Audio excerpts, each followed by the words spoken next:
Hello students, welcome to Hunt Math. आज का हमारा टॉपिक है completing square method. Completing square method ये वो मेथड है जिसके थ्रू हम एक क्वाड्रेटिक इक्वेशन को सॉल्व करते हैं। इस मेथड के कुछ प्रोसेस हैं, यानी कि स्टेप्स हैं, बल्कि स्टेप्स हैं जिनके थ्रू हम कोई भी क्वाड्रेटिक इक्वेशन को सॉल्व करते हैं। यहाँ मैंने ये मेथड स्टेप्स लिख लिए हैं। मैं अब आपको बता देती हूँ कि ये स्टेप्स क्या क्या हैं। इसका पहला स्टेप ये है कि हम कोई भी इक्वेशन या हमें जिस फॉर्म में भी वो इक्वेशन दी हुई है, हम उसको चेंज करके स्टैंडर्ड फॉर्म में लेकर आते हैं। अब आपको याद होगा कि स्टैंडर्ड फॉर्म कौन सी होती है। स्टैंडर्ड फॉर्म ये है क्वाड्रेटिक इक्वेशन की, ax² + bx + c = 0। यानी कि हम सबसे पहले क्या करते हैं, उसको स्टैंडर्ड फॉर्म में लेकर आते हैं। ये हमारा पहला स्टेप है कंप्लीटिंग स्क्वायर मेथड का। दूसरा स्टेप इसमें ये है कि जो हमारे पास x² का कोफिशेंट होता है वो हमारे पास 1 होना चाहिए, लाजमी 1 होना चाहिए। अगर वो 1 नहीं है, क्योंकि हमें हमेशा इक्वेशन में 1 नहीं दिया जाता, कभी कोई और नंबर 1 के अलावा दे दिया जाता है, तो दूसरा स्टेप ये है कि हमने उस कोफिशेंट को ख़त्म करके 1 बनाना है, चाहे मल्टीप्लाई करके, डिवाइड करके, जिस तरह से भी। यही दो है, मल्टीप्लाई या डिवाइड करके हमने उसको क्या करना है, x² के कोफिशेंट को हमने 1 बनाना है। ये हमारा दूसरा स्टेप है।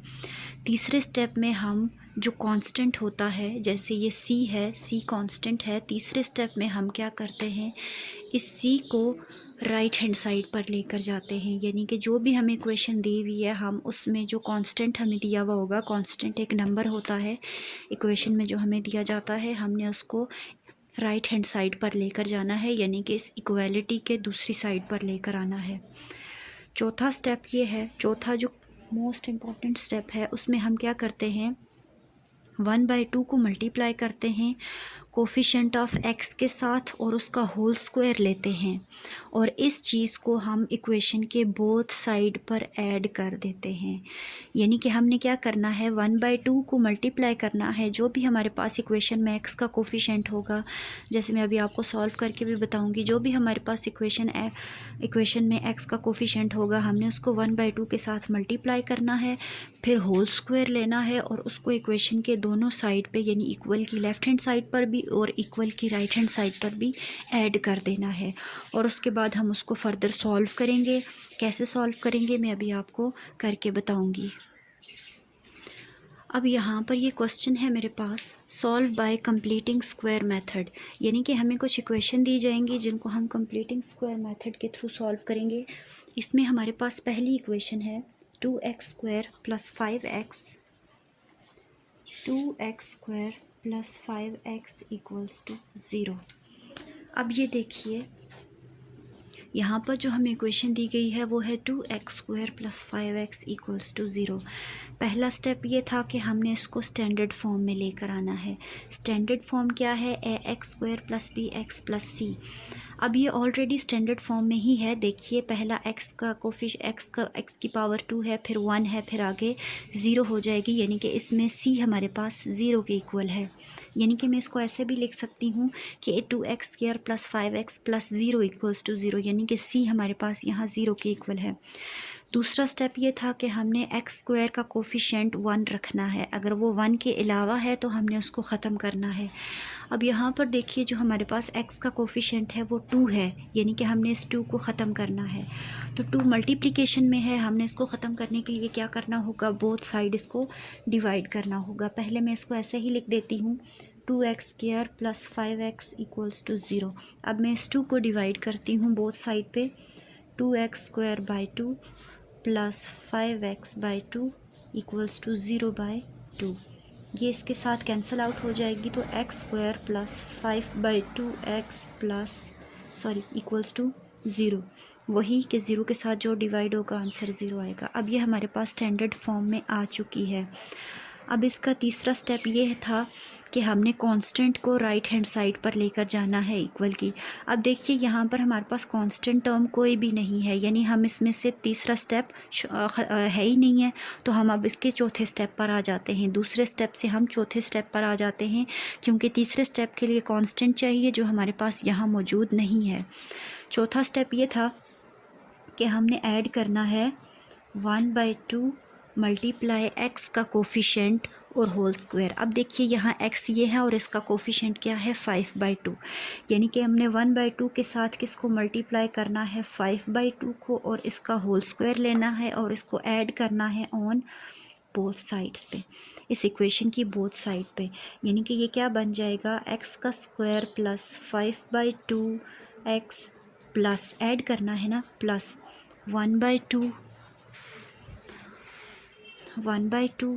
Multiply 5/2 whole square equals to 0 plus 1/2 multiply 5/2 का होल स्क्वायर। ये हमने बोथ साइड पर मल्टीप्लाई कर दिया। ये जो स्टेप है ये हम किस लिए करते हैं, ये स्टेप हम करते हैं स्क्वायर को कंप्लीट करने के लिए। अब देखिए यहाँ पर ये क्या बनेगा एक्स स्क्वायर प्लस 5/2 प्लस, अब इनको हम अंदर मल्टीप्लाई करेंगे, न्यूमरेटर के साथ मल्टीप्लाई होगा और डिनोमिनेटर के साथ। 5 1s are 5 divided by 2 2s are 4 का whole square is equals to, plus करेंगे तो सिर्फ यही टर्म आएगी 5/2 2s are 4 होता है 5/4 का होल स्क्वायर। अब ये देखिए ये हमारे पास कंप्लीट जो है वो फार्मूला बन चुका है x प्लस 5/4 का होल स्क्वायर। क्या ये फार्मूला है x प्लस 5/4 का होल स्क्वायर का, ये फार्मूला बन चुका है इक्वल्स टू 5 का स्क्वायर 25 डिवाइडेड बाय 4 का स्क्वायर 16, ये आ गया। अब हमने क्योंकि x के रूट्स निकालने हैं इसलिए क्या करूँगी मैं स्क्वायर रूट लूँगी बोथ साइड पे। आपको पता होगा स्क्वायर को ख़त्म करने के लिए स्क्वायर रूट लेते हैं, इसलिए मैं क्या करूँगी taking square root on both sides, मैं बोथ साइड्स पे स्क्वायर रूट लूँगी, यानी कि ये क्या बनेगा x प्लस 5/4 का होल स्क्वायर और इसके ऊपर मैं लूँगी square root equals to 25 divided by 16 का होल स्क्वायर। अब देखिए ये स्क्वायर इसके साथ कैंसिल हो गया, यहाँ बना 5/4 इक्वल्स टू, अब देखिए यहाँ पर इसको पहले मैं ऐसे लिख देती हूँ, ऐसे डायरेक्ट भी आप कर सकते हैं अगर आपको पता हो कि 25 किसका परफेक्ट स्क्वायर है और 16 किसका परफेक्ट स्क्वायर है। ये हो जाएगा 5 का स्क्वायर बाय 4 का स्क्वायर का होल स्क्वायर, ये इसके साथ कैंसिल, तो हमारे पास क्या टर्म बनी x प्लस 5/4 इक्वल्स टू 5/4, और यहाँ पर जब यहाँ हम इसको सॉल्व करेंगे तो ये यहाँ पर प्लस माइनस आ जाएगा। अब ये प्लस माइनस कैसे आया है, अगर आपको नहीं समझ में आई ये चीज़ तो आप हमें कमेंट्स में बताइए, हम आपको यहाँ एक प्रॉपर्टी लग रही है जिसे स्क्वायर रूट प्रॉपर्टी कहते हैं, हम वो आपको समझा देंगे। अच्छा आगे क्या होगा, अब हम इनको 2 की फॉर्म में लिखेंगे क्योंकि ये प्लस 5/4 भी है और माइनस 5/4 भी है, तो मैं यहाँ इसको लिख देती हूँ side by side. x plus 5/4 is equals to 5/4 और x plus 5/4 equals to minus 5/4, ये आ गया। अब ये इसको प्लस 5 क्योंकि मैंने x के रूट्स निकालने हैं, x को मैंने अकेला करना है, तो इस टर्म को मैंने इस फ्रैक्शन को मैंने यहाँ से हटाना है, तो प्लस 5/4 है, इसको मैं बोथ साइड पे माइनस कर दूँगी। x plus 5/4 minus 5/4 equals to 5/4 minus 5/4। Similarly x plus 5/4 minus 5/4 equals to minus 5/4 minus 5/4। ये टर्म कैंसल, ये टर्म कैंसल, बचा x इक्वल्स टू, यहाँ हम लेंगे, वैसे तो एलसीएम लेंगे लेकिन ये देखें प्लस माइनस कैंसिल आउट हो गए, ये भी प्लस और माइनस है, ये भी कैंसिल आउट हो जाएंगे और यहाँ आंसर 0 आ जाएगा।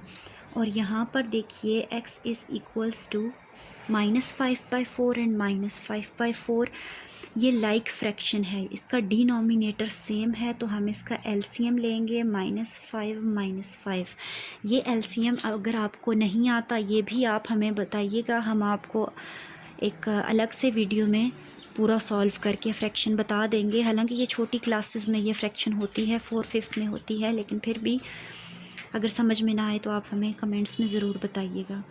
अब ये क्या हो जाएगा, x इक्वल्स टू -5 इज़ -10/4। अब यहाँ पर हम इसको रिड्यूस करेंगे, 2 का टेबल है ऊपर नीचे दोनों, 2 2s are 4, 2 5s are 10, 5 और 2 मज़ीद रिड्यूस नहीं हो सकते, इसलिए x की वैल्यू आ गई -5/2। अब हम यहाँ पर सोल्यूशन सेट लिखते हैं, यहाँ नीचे हम सोल्यूशन सेट लिखते हैं। सोल्यूशन सेट हमारे पास क्या आया, हमारे पास आ गया x इक्वल्स टू 0 और x इक्वल्स टू -5/4। ये हमारे पास इसका सोल्यूशन सेट आ गया। ये हमारे पास थी कंप्लीटिंग स्क्वायर मेथड का पहला क्वेश्चन। उम्मीद है आपको समझ में आया होगा। अब हम चलते हैं दूसरे क्वेश्चन की तरफ। इसका दूसरा क्वेश्चन है x² plus 6x plus 15 is equal to 0। ये हमारे पास इसका दूसरा क्वेश्चन है। फिर स्टेप बाय स्टेप हम इसको सॉल्व करते हैं। पहला स्टेप था हमने स्टैंडर्ड फॉर्म में लाना है। अब देखिए ये ऑलरेडी स्टैंडर्ड फॉर्म में है, x की पावर 2, x की पावर 1 और यहाँ x की पावर 0 ऑलरेडी स्टैंडर्ड फॉर्म में है। सेकंड स्टेप में आते हैं कि अगर x के साथ 1 के अलावा कोई कोफिशिएंट है तो हम उससे ख़त्म करेंगे। अब यहाँ देखिए x² के साथ कोफिशिएंट 1 ही है, इसलिए सेकंड स्टेप भी हो चुका, मतलब हुआ हुआ है, सॉल्व हुआ हुआ है। अब हम आते हैं थर्ड स्टेप की तरफ। थर्ड स्टेप ये था कि इक्वेशन के अंदर जो कांस्टेंट है हमने उसको राइट हैंड साइड पर, इक्वालिटी की राइट हैंड साइड पर लेकर जाना है। यानी कि यहाँ कांस्टेंट टर्म क्या है, 15। यानी कि मैं पहले तो इसको इसी तरह से लिखती हूँ, +15 इज़ इक्वल्स टू 0। फिर मैं इसको +6x इक्वल्स टू -15 हो जाएगा। एक स्टेप मैंने शॉर्ट किया है, -15 बोथ साइड करूँगी, इधर वाले कट आउट हो जाएंगे और इधर 0 -15 दैट इज़ -15 बच जाएगा। अब यहाँ पर देखिए तीसरा स्टेप हो गया। अब हम आते हैं चौथे स्टेप की तरफ। और चौथा स्टेप क्या था, हमने ऐड करना था 1/2 मल्टीप्लाई कोफिशिएंट ऑफ x। अब यहाँ से देखकर बताइए x का कोफिशिएंट हमारे पास क्या है, ये है x और इसका कोफिशिएंट है 6 और होल स्क्वायर को हमने बोथ साइड्स पर ऐड करना है। नेक्स्ट पेज पर जाती हूँ। अच्छा स्टूडेंट्स, यहाँ पे क्वेश्चन में -15 था जो मैंने प्लस डाल दिया था, मैंने यहाँ करेक्शन कर दी है, ये यहाँ माइनस है, बोथ साइड ऐड करेंगे तो इक्वालिटी के इस तरफ +15 हो जाएगा। तो यही चीज़ मैंने यहाँ भी लिख दी है। मैंने इस टर्म को जो मैंने यहाँ लिखी थी मैंने बोथ साइड पर ऐड कर दिया है। यहाँ आपको नज़र आ रहा होगा, मैंने इसको बोथ साइड ऐड कर दिया है। अब यहाँ से आगे सॉल्व करते हैं। x² प्लस 6x प्लस, अब देखिए न्यूमरेटर के साथ मल्टीप्लाई तो 6 1s are 6 डिवाइडेड बाई 2 का whole square equals to 15 plus 6/2 का होल स्क्वायर।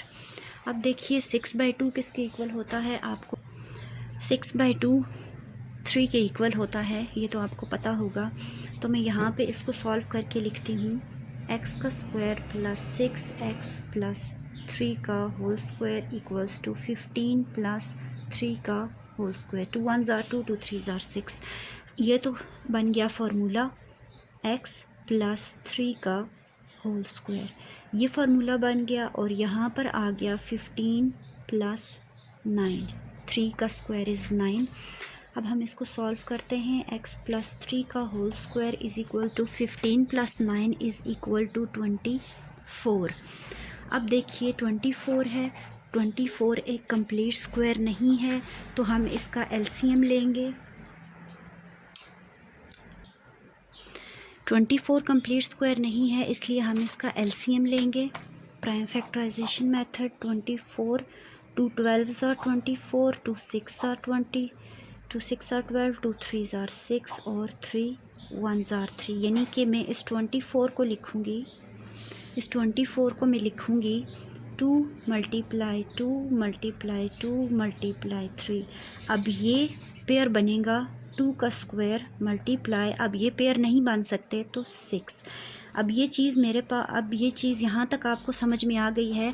अब ये जो क्वेश्चन है मैं यहाँ पर 24 की जगह ये टर्म लिखूँगी। अब आपको समझ आ गई होगी कि ये टर्म मैं कैसे लिख रही हूँ। अब यहाँ पर अगेन क्या होगा, मैं स्क्वायर रूट लूँगी बोथ साइड पे। क्यों? क्योंकि मैंने x के रूट्स निकालने हैं और ये स्क्वायर है, इसको मैंने ख़त्म करना है। टेकिंग एस क्यू लिख देती हूँ, स्क्वायर की short form, square root on both sides. तो x प्लस 3 का होल स्क्वायर और इसके ऊपर स्क्वायर रूट इक्वल्स टू 24, इसके ऊपर भी स्क्वायर रूट। अब देखिए ये तो इसके साथ कैंसिल हो जाएगा। अब यहाँ पर देखिए जो मैंने आपको सॉल्व करके ये दिखाया था, मैं अब यहाँ 24 की जगह ये टर्म लिख रही हूँ, x प्लस 3 इक्वल्स टू 2 का स्क्वायर मल्टीप्लाई 6 और इसके ऊपर ये स्क्वायर रूट। अब देखिए 2 का स्क्वायर और ये रूट 2 के ऊपर से ख़त्म हो जाएगा, बचेगा 6। यानी कि x प्लस 3 किसके इक्वल आ जाएगा, प्लस माइनस 2 अंडर रूट 6 के। अब यहाँ से मैंने ये 3 हटाना है, तो इसको मैं बोथ साइड माइनस कर दूँगी। अब यहाँ प्लस 3 को मैंने ख़त्म करना है, तो इसको मैं बोथ साइड माइनस कर दूँगी।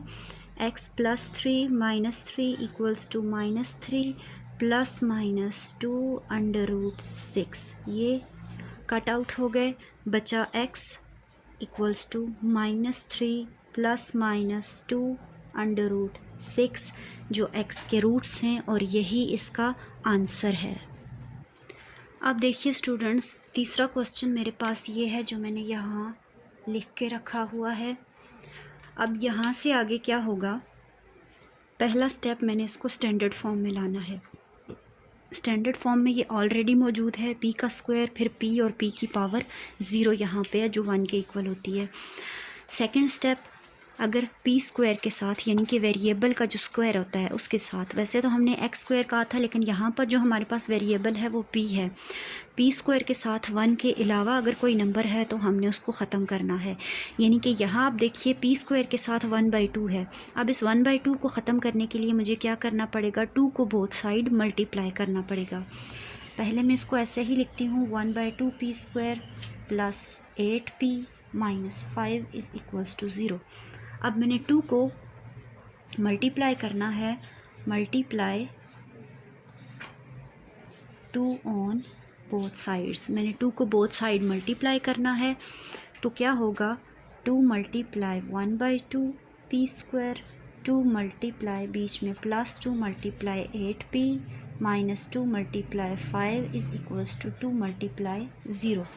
ये इसके साथ कट आउट हो गए, यहाँ बच गया p स्क्वायर प्लस 8 2 ज़ार 16p माइनस 5 2 ज़ार 10 इक्वल्स टू 0। ये आ गई हमारे पास, यहाँ p का हमारे पास जो कोफिशिएंट है वो 1 बन चुका है। अब हम आते हैं अपने चौथे स्टेप की तरफ, जो था हमने कांस्टेंट को राइट हैंड साइड लेकर जाना है। p square plus 16p is equals to 10। अब देखिए यहाँ भी मैंने एक स्टेप शॉर्ट किया है, -10 है, इधर भी मैं +10 करूँगी, इधर भी मैं +10 करूँगी, ये कैंसिल, तो यहाँ +10 बच जाएगा। मैंने यहाँ पर एक स्टेप शॉर्ट किया है। अच्छा जी, अब यहाँ देखिए, अब मैंने क्या करना है, ऐड करना है, किसको, 1/2 को मल्टीप्लाई करना है कोफिशिएंट ऑफ x और यहाँ कोफिशिएंट ऑफ p के साथ। जो p का कोफिशिएंट है 16 है और उसका होल स्क्वायर लेना है ऑन बोथ साइड्स पे, यानी कि p square plus 16p plus 1/2 multiply 16 का whole square equals to 10 plus 1/2 multiply 16 का होल स्क्वायर। यहाँ तक समझ में आ गई आपको। अब देखिए, अब इसको सॉल्व करेंगे। p का स्क्वायर प्लस 16p प्लस 16 1 ज़ार 16/2 का स्क्वायर इक्वल्स टू 10 प्लस 16/2 का whole square. 16/2 equals to 8। p का स्क्वायर प्लस 16p प्लस 8 का whole square equals to 10 plus 8 का होल स्क्वायर। ये तो बन गया फार्मूला p प्लस 8 का whole square equals to 10 plus 8 into 8 is 8 का स्क्वायर इक्वल्स टू 64। ये आ गया। अब यहाँ है p प्लस 8 का whole square is equals to 64 plus 1 74। अब देखिए 74 किसी भी नंबर का परफेक्ट स्क्वायर नहीं है, इसलिए हम क्या करेंगे, यहाँ से जब हम स्क्वायर रूट को ख़त्म इसको स्क्वायर को ख़त्म करेंगे, टेकिंग SQ शॉर्ट में लिख रही हूँ, root on both sides. Next page पर जाती हूँ। p प्लस 8 का होल स्क्वायर है और इसके ऊपर हमने लेना है square root is equal to 74 के ऊपर भी स्क्वायर रूट। ये तो इसके साथ कैंसिल हो जाएगा, लेकिन ये सॉल्वेबल नहीं है इसको, इसलिए हम अंडर रूट 74 ही रहने देंगे। ये बन जाएगा p plus 8 equals to plus minus 74 और यहाँ 8 प्लस हो रहा है, इसको हम बोथ साइड माइनस कर लेते हैं। -8 प्लस माइनस अंडर रूट 74, ये इसके साथ cancel. Then p is equal to -8 plus minus under root 74। यही इसका आंसर है। उम्मीद है आप इस तरह के क्वेश्चंस मज़ीद आगे कर लेंगे। स्टेप्स याद रखिए, स्टेप बाय स्टेप सॉल्व कीजिए और जो चीज़ आप माइंड में क्विकली कर सकते हैं आप वहाँ स्टेप शॉर्ट कर सकते हैं, क्योंकि अब आपका लेवल थोड़ा बड़ा हो गया है तो आप स्टेप शॉर्ट करेंगे तो इतना इशू नहीं है, लेकिन जब आप पेपर पे सॉल्व करें तो आप ज़रूर उसको स्टेप बाय स्टेप करें। रफ़ में जब कर रहे हैं, प्रैक्टिस कर रहे हैं, तब आप स्टेप बेशक शॉर्ट कर लें, लेकिन पेपर में आप स्टेप शॉर्ट ना करें। ये इसके p के रूट्स आ गए। आज का लेक्चर मैं यहीं ख़त्म करती हूँ, अगले लेक्चर में फिर मिलेंगे। Bye bye.